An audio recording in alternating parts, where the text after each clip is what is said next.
അതെ, ഇന്ന് ഞാൻ ഉണ്ടാക്കുന്നത് ജ്യൂസി പാൻ സിയർഡ് വാഗ്യു സ്റ്റേക്കാണ്. കൂടെ ഫ്രഷ് ആയിട്ടുള്ള വെജിറ്റബിൾ സാലഡും.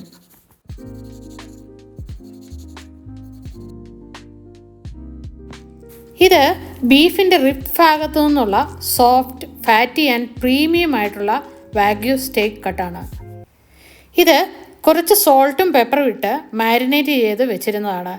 20 മിനിറ്റ് മുമ്പ് ഫ്രിഡ്ജിൽ നിന്നും എടുത്ത് തണുപ്പ് മാറ്റിയതാണ്. ഒരു കാസ്റ്റ് അയൺ പാൻ അടുപ്പിൽ വെച്ച് നന്നായി ചൂടാക്കിയിട്ടുണ്ട്. ഇനി കുറച്ച് ഒലിവ് ഓയിൽ ഒഴിക്കാം. കുറച്ച് മാത്രം ഒഴിച്ചാൽ മതി.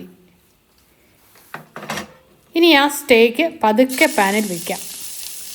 ഒരു 1.5 മിനിറ്റ് ഒരു സൈഡ് സിയർ ചെയ്യാം. അതുപോലെ തന്നെ മറ്റേ സൈഡും. ഇനി കുറച്ച് ഗാർലിക്ക് ഇട്ട് കൊടുക്കാം. അതിൻ്റെ കൂടെ റോസ്മേരി അല്ലെങ്കിൽ തൈം ഇട്ട് കൊടുക്കാം. അതില്ലാത്തത് കൊണ്ട് കുറച്ച് സവോള വലിയ കഷ്ണങ്ങളായി കട്ട് ചെയ്ത് ചേർത്തിട്ടുണ്ട്.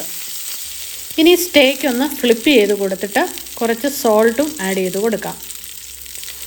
കുറച്ച് പെപ്പറും കൂടെ ആഡ് ചെയ്യാം. പെപ്പർ 2 സൈഡും ഇട്ട് കൊടുക്കാതിരിക്കുകയാണ് നല്ലത്, കാരണം ബേൺ ചെയ്ത് പോകാൻ സാധ്യതയുണ്ട്. ഇനി കുറച്ച് ബട്ടറും കൂടെ ആഡ് ചെയ്ത് കൊടുക്കാം. സ്റ്റേക്കിൻ്റെ സൈഡെല്ലാം ഒന്ന് സിയർ ചെയ്ത് കൊടുക്കാം. ഇതെല്ലാം 1 മിനിറ്റിനുള്ളിൽ കഴിയണം.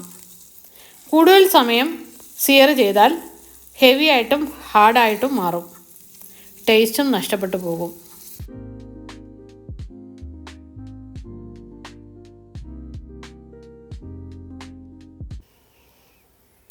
കുക്കിംഗ് എല്ലാം കഴിഞ്ഞു. ഇനി ഒരു വയർ മെഷിൻ്റെ മുകളിലേക്ക് ഈ സ്റ്റേക്ക് 5 തൊട്ട് 7 മിനിറ്റ് വരെ ഒന്ന് റെസ്റ്റ് ചെയ്യാൻ വയ്ക്കാം. കൃത്യം 7 മിനിറ്റ് കഴിയുമ്പോൾ തിന്നായിട്ട് സ്ലൈസ് ചെയ്തിട്ട് നമുക്ക് സെർവ് ചെയ്യാം. പെർഫെക്റ്റായിട്ട് വന്നിട്ടുണ്ട്. ഇത് മീഡിയം റെയർ ആയിട്ടാണ് ചെയ്തിരിക്കുന്നത്.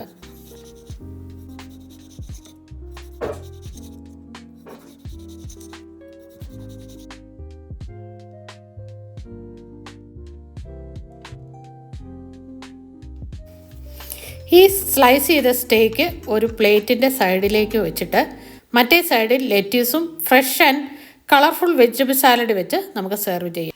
അങ്ങനെ വീട്ടിലൊരു protein rich, healthy and restaurant style steak തയ്യാറാക്കിയിരിക്കുന്നു. Thanks for watching.